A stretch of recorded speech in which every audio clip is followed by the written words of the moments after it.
pretrial hearings today, the judge overseeing the $1.6 billion defamation lawsuit brought by Dominion Voting Systems against Fox tore into the network today, saying he was concerned, quote, there had been misrepresentations to the court a day after saying Fox had a, quote, credibility problem. Both comments were about Rupert Murdoch's role at the network. The judge said he plans to appoint an outside attorney called a special master to investigate whether Fox lied and withheld key evidence. Dominion argues that Fox narrowly defined Murdoch's role, limiting what Fox turned over during discovery. Now, it happened a day before jury selection begins and after a series of damaging revelations about the network. Randy Kay has that part of the story. The outcome of our presidential election was seized from the hands of voters. Fox News host Tucker Carlson backing former President Donald Trump on air, but private text messages sent by Carlson, released as part of the Dominion Voting Systems lawsuit against Fox News, show how he really feels about Trump. According to the messages, Carlson actually hates Trump passionately and views his presidency as a disaster. 2 days before the Capitol insurrection, Carlson wrote, "We are very, very close to being able to ignore Trump most nights. I truly can't wait." On January 6th, Carlson texted his producer, calling Trump a demonic force, a destroyer. Carlson described Trump's post-election behavior as disgusting. Is the fix already in? It wasn't just Carlson. Other Fox hosts who repeatedly featured Trump's election fraud claims on air Nobody liked Dominion Voting Systems were also mocking Trump and his lawyers behind the scenes. Court documents reveal Fox anchors and executives used words like ludicrous, mind-blowingly nuts, and totally insane. Carlson texted other hosts, including Laura Ingraham, about Trump lawyer Sidney Powell, saying Powell is lying, by the way. I caught her. It's insane. Ingraham responded, Sidney is a complete nut. No one will work with her. Court documents released in the case also include an email from Fox chairman Rupert Murdoch, describing Trump's election lies as bull and damaging. In Murdoch's January deposition, he conceded that some Fox hosts were endorsing Trump's falsehoods about the 2020 election being stolen. Murdoch said, I would have liked us to be stronger in denouncing it, in hindsight. Murdoch's deposition also reveals that he rejected his own network's conspiracy theories about Dominion.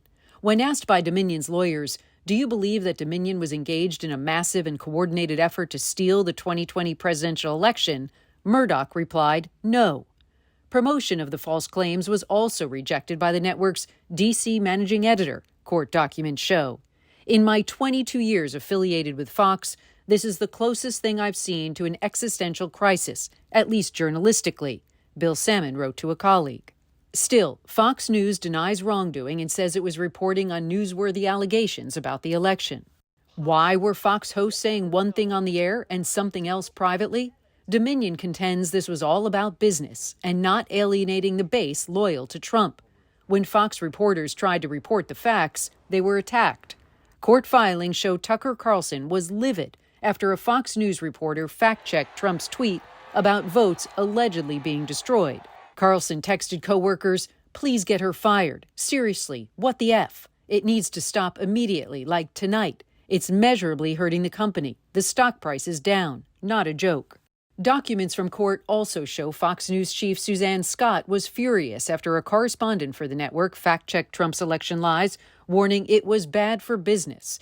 In this email, Scott said, this has to stop now. The audience is furious, and we are just feeding them material. Bad for business. In another revealing email, Murdoch explained why Hannity continued to promote election lies, saying Hannity had been privately disgusted by Trump for weeks, but was scared to lose viewers. And Randy Kay joins us now. What stands out to you in the details that have emerged in court filings by Dominion?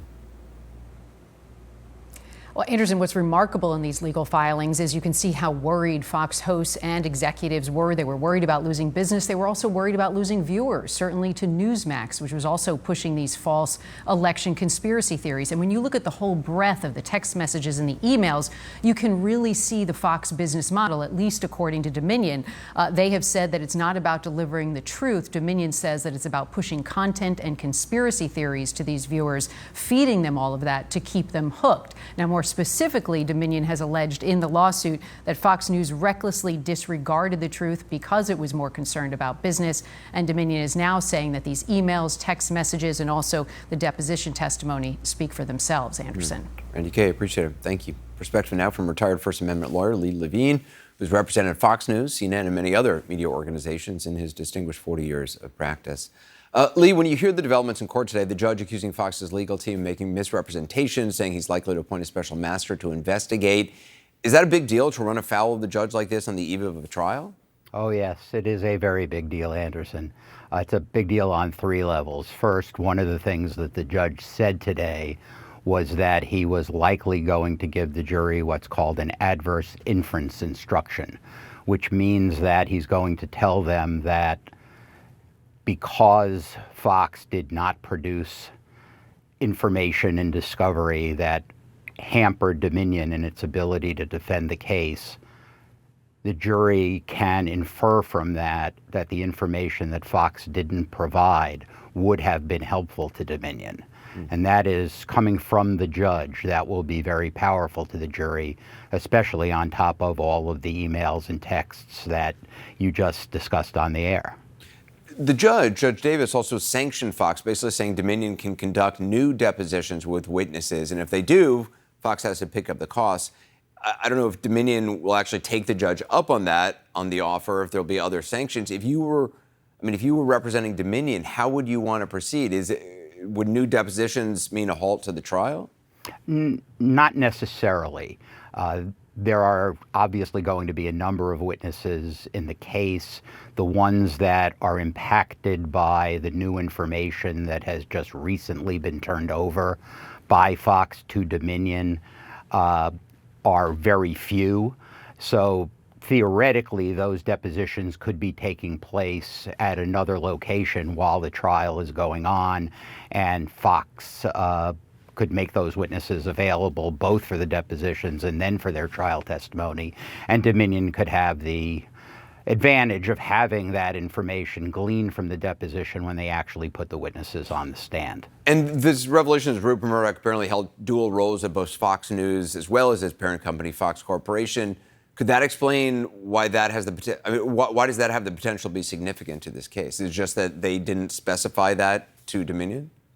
That's what Dominion is claiming. Dominion, and the judge as well, seems to be of the view that that question about Rupert Murdoch's role at Fox News, whether he was in fact an officer of the company, Fox misstated or did not disclose that he was. And now it has belatedly disclosed that he was.